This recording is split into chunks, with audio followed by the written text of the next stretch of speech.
Hi friends, இன்றைக்கி ஒரு ப்ளவுஸோட ஆம்ஹோல் அளவு சரியாக எப்படி மார்க் பண்ணலான்னு பார்க்கலாம்.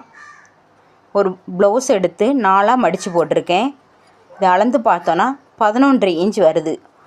அப்போ இந்த ப்ளவுஸோட அளவு 46 இன்ச்.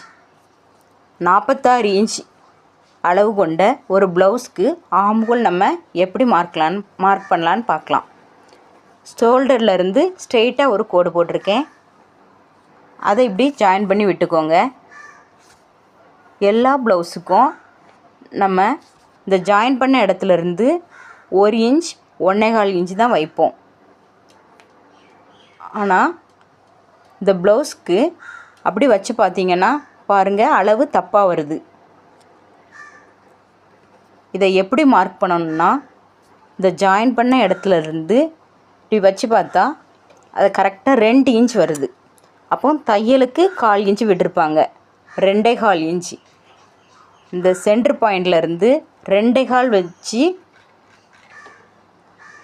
மார்க் பண்ணணும். 2.25 இன்ச் வச்சு அதுக்கப்புறம் ஆம் ரவுண்டை மேலேயும் கீழேயும் அப்படி நம்ம ஜாயின் பண்ணி விட்டு அதுக்கப்புறம் கட் பண்ணி ஸ்டிச் பண்ணாதான் இந்த ப்ளவுஸ்க்கு அளவு கரெக்டாக வரும். புரியுதா? இந்த டிப்ஸ் பிடிச்சிருந்துன்னா லைக் பண்ணுங்கள். தேங்க்யூ.